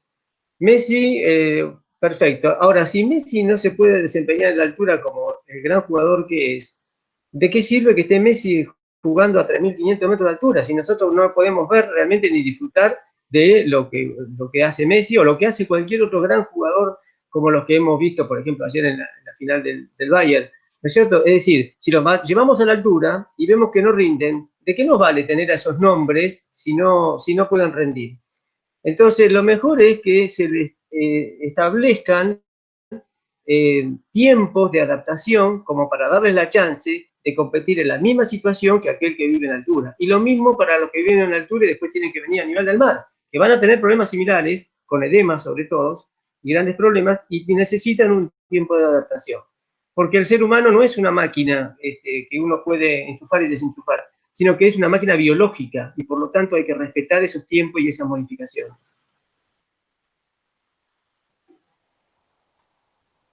Así es, Néstor. No sé si alguien quiere agregar algo para ir finalizando. Carlos, yo Sí, te pido escucho. la palabra un minutito. Me parece que por ahí por los comentarios, las preguntas y la gente que nos está viendo, volver a hacer énfasis en esto que decía Ricardo, ¿no? De no copiar lo que a otros le funciona bien, pero tener en cuenta que si a muchos entrenadores les ha funcionado, seguramente hay parte de esa fórmula que podemos llegar a observar como propia. Y después, volviendo a la altura, pero en montaña, por también lo que decía usted, doctor, de sus ascensos, esta adaptación que cuando uno llega y la diferencia entre llegar y quedarse quieto, llegar y moverse, o llegar y hacer un ejercicio agresivo y fuerte, nosotros sí hemos notado que las personas que llegan al campamento, por ejemplo, hacen un salto de campamento y suben de Confluencia a Plaza de Mulas, que suben de 3.000 metros a 4.000, 4.200. La persona que se queda quieta, generalmente ese día a la noche, que es cuando se hacen las mediciones, tiene hipertensión, empieza con edemas. Hay gente que no ha podido, estando muy bien entrenada, no ha podido pasar una noche ahí. A diferencia de las personas que llegan y comandadas y guiadas por sus guías, empiezan a caminar e incluso caminan, suben un poco por encima de lo que van a dormir y bajan.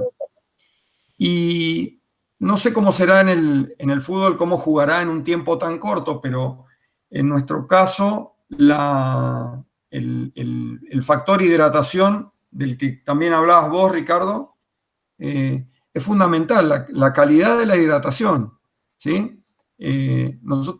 Todo lo que tiene que ver con las bebidas isotónicas, que en definitiva en el campo del deporte profesional seguramente están muy ponderadas, de hecho son los sponsors principales. En altura, los médicos nos desaconsejan cuando empezamos a tener picos de presión alta. Y a lo mejor lo pueden ver nosotros 5 o 6, podemos verlo descontextualizado de la charla, pero leyendo el chat, recién veía que pedían este tipo de transferencia, ¿no? Otra vez del laboratorio a lo que le pasa a la persona que entrena, a la persona que juega algo y a la persona que sube o corre. Me parece que es como fundamental dejar, una de las ideas que habría que dejar es que el individualismo en esto tiene su estrellato. Y acerca de los estudios previos, que casi no sé si eran motivo o no de la charla, pero no hemos tocado mucho en la parte diagnóstica, medir a la persona en la medida del objetivo que vaya a tener, porque cuando pedimos certificado médico de aptitud física, llegan con una ergometría, y la verdad que cuando, bueno, Luis Enrique, vos estás asintiendo porque seguramente recibirás que todos tienen una ergometría perfecta, y yo entiendo que el protocolo es distinto. O sea, cuando una persona se le practica una ergo para ver si está sana o está enferma, y de repente le llamamos a una persona que lleva un año entrenando a medio rendimiento, esa persona siempre da que está en condiciones. Y hemos tenido situaciones de hace muy poquito, acá hace 2 semanas, de un fallecimiento cardíaco con una ergo perfectamente, o sea que estaba en condiciones, estaba apta. Entonces, por ahí los estudios que estén a la altura de la medida de lo que vamos a hacer, si vamos a poner a una persona, a un jugador o algo, en máximo rendimiento, y los estudios tendrán que ser de altísima performance. Y si son personas que van a empezar a caminar después de una obesidad mórbida, y bueno, y también tienen que ser ajustados para eso, porque el esfuerzo que van a hacer, aunque cualitativamente sea distinto, es muy fuerte, es muy alto. esto de que por ahí, Luis Enrique, vos señalabas esto de que las personas no creyeran que podían ser, o no me acuerdo, o si vos, Ricardo, decías que las personas, la persona no profesional podía ser o podía estar cerca de una marca profesional, de alguna manera es una triste realidad. Vos tenés un maratonista en 2 horas y tenés un amateur en 2 horas 17, 2 horas 18, 2 horas 20. Puede ser que a nivel competitivo, a nivel de alto rendimiento, sea una eternidad, una vida de entrenamiento, pero a nivel del esfuerzo de entrenamiento que hace esa persona para llegar a 2 horas 20, 2 horas 30, es altísimo en muy poco tiempo, porque en general son estas personas que empiezan a entrenar después de una cierta edad. No tiene una historicidad de entrenamiento desde chico o desde un deporte inicial.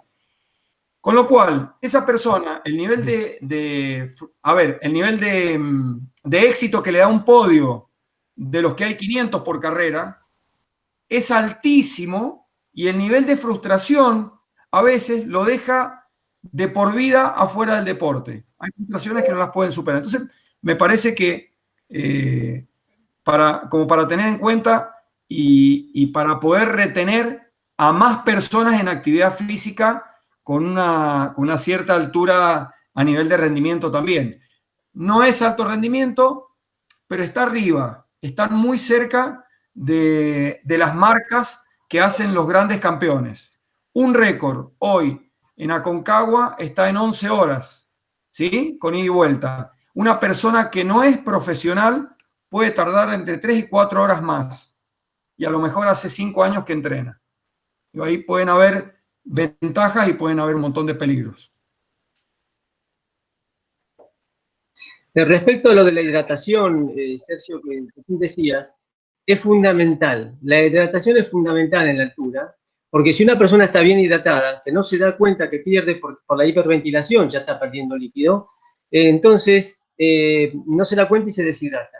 Por lo tanto, la hidratación, yo hice un trabajo al respecto, dividí al último grupo de 33 que éramos, en 11 tomaron Gatorade, 11 tomaron agua y 11 tomaron una bebida que yo diseñé que tenía menos sodio, tenía menos glucosa que la bebida original. De los 3 estudios que hicimos, el que dio mejor resultado fue el agua. Entonces, justamente, independientemente de la bebida que uno puede a lo mejor compartir, es decir, tomar agua y en otra oportunidad tomar una bebida deportiva, pero definitivamente el mejor elemento para poder hidratarse en la altura es el agua. Y justamente eso permite de que a lo mejor no se padezca de las cefaleas tan intensas que a veces es producto de la deshidratación. Así es, Néstor. No te preocupes por el video. Mañana sí, o hoy me lo mandás y ahí con los técnicos se lo reenviamos a toda la gente que está escuchando, que está viendo. Yo lo tengo ahí a flor de piel, digamos, pero no lo ven. Porque si yo lo pongo ahí, ¿ustedes ven alguna pantalla, algo? Yo lo puse para compartir, no lo ven. Se ve la pantalla, doctor, pero no se ve el video. Se ve la pantalla donde debería correr el video, pero por el peso no se ve. Ah, bueno, sí, porque lo tengo cerrado, pero si yo lo abro, ¿lo ven? ¿Lo ven ahí? Si yo, por ejemplo, lo pongo en funcionamiento el video, ¿las montañas la ven? ¿Ustedes ven las montañas? No. Vale. La única montaña que veo es un cuadro que tengo acá enfrente mío en la pared. Sí, y bueno, paciencia, ¿qué vamos a hacer? Lo mandás y mañana lo reenviamos. No te preocupes. Bueno. ¿Alguna palabra de cierre, José?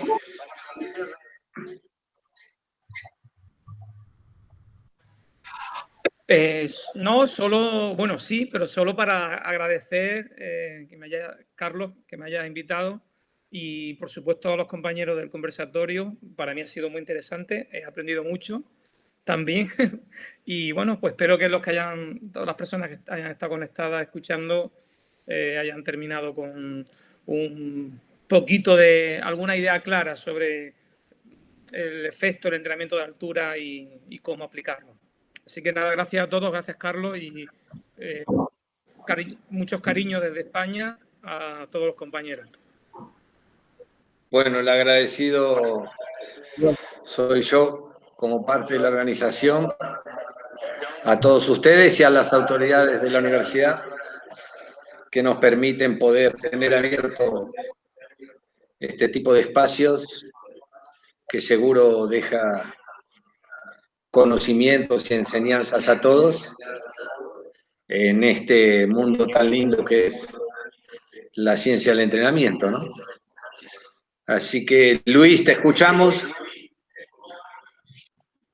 Ok, bueno, pues antes que nada, agradecerles esta oportunidad, como dice José Antonio, también un aprendizaje bastante amplio y apoyando un poco lo que dice Sergio, y es muy importante, muy importante que todo esto que se haga de entrenamiento tiene que ser llevado por un especialista, alguien que realmente sepa, no nada más es una moda de llegar a los altos niveles y en poco tiempo.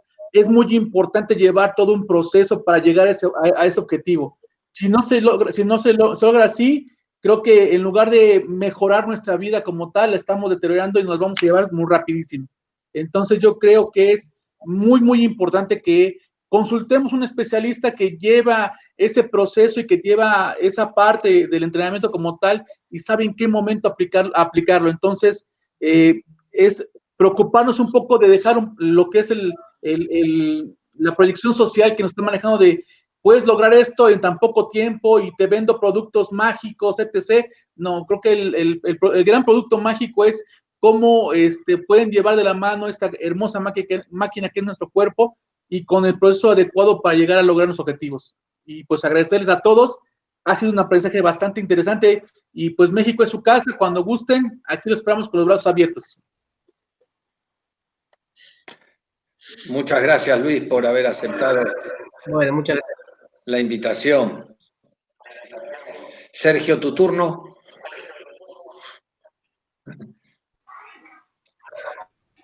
Bueno, primero agradecer porque cuando Carlos me mandó pedir parte del currículum y una foto, la verdad que no tenía idea que iba a conformar el panel. Esa es la verdad, hay que decir la verdad, Carlos.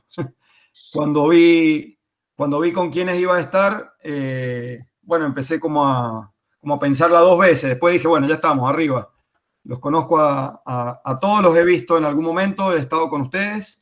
Con usted, doctor, he estado en el laboratorio, en algún momento del CENAR, en comisión con la universidad para la que trabajo. Y bueno, siempre la tarea de quienes somos profesores, tratar de bajar todo el esfuerzo humano y sobrehumano que hacen ustedes en los laboratorios, todo lo que hacen, tratar de bajarlo a nuestros estudiantes de primero, segundo, tercero, cuarto, a las licenciaturas y tratar que eso se pueda llevar al campo. En la medida que podamos trasladarlo al campo, bueno, habremos ganado todos. Así es que, Carlos, te agradezco un montón y a la UCASAL y a todos ustedes porque he aprendido un montón. Les estaba escribiendo eso en el chat. Muchas gracias. Gracias a vos, Sergio, y nos vemos pronto. Ricardo. Bueno, Sergio, directamente te invitamos a vos porque sos de Mendoza, yo soy de Salta. Es una cuestión del tema del vino, más que la altura. Aparte, bueno, yo tengo el Cachi que está a 5.400 y vos tenés la Aconcagua que está mucho más alto. Si hay vino también quiero ir yo, ¿eh? Si hay vino quiero ir yo también. Bueno, ahí estamos. Tenés que ir a los dos lados a probar.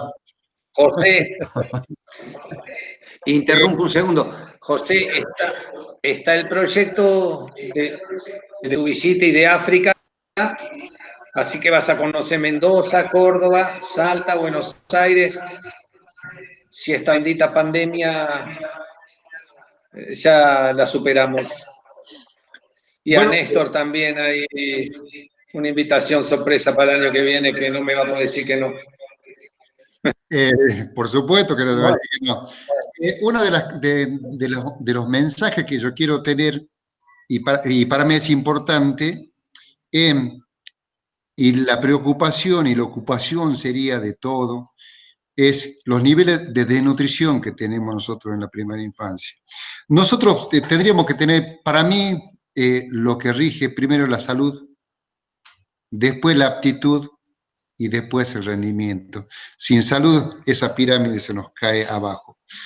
Nosotros hicimos una evaluación en escuela, en colegio, en primaria y en secundaria. Por lo menos había entre 2 y 3 factores de riesgo en la población.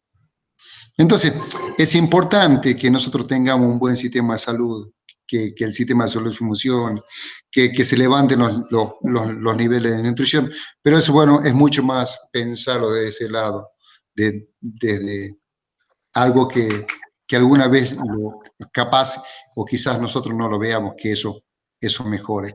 Para mí ha sido un gusto compartir con Luis, con José, con Sergio y con Néstor, por supuesto, me encantó volverte a ver, y bueno, gracias por haberme invitado aquella vez a participar del laboratorio de fisiología, que para mí me dejó marcado, y me gustó llevar adelante esta propuesta que tenés, Néstor. Y acá la estamos llevando con Carlos, desde Salta, ¿sí? Siempre recordamos que siempre hacemos hincapié en tu saber, en tu bibliografía, en todo, ¿eh?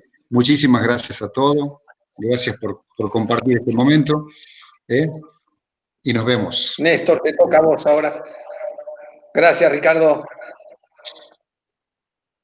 Bueno, yo estoy muy agradecido realmente, Carlos, que me hayas invitado, porque pude compartir con esos amigos, y que la verdad que siempre, yo creo que cualquier tema que podemos desarrollar es una buena excusa como para poder encontrarnos y reencontrar tiempo, aunque sea por este medio, la verdad, bastante incómodo, porque hablamos de tecnología, pero el ser humano no está acostumbrado a vivir en soledad, y mucho menos a través de una pantalla, ¿no es cierto? Nosotros necesitamos tener un contacto, es lo que nos caracteriza, a los latinos sobre todo, ¿no?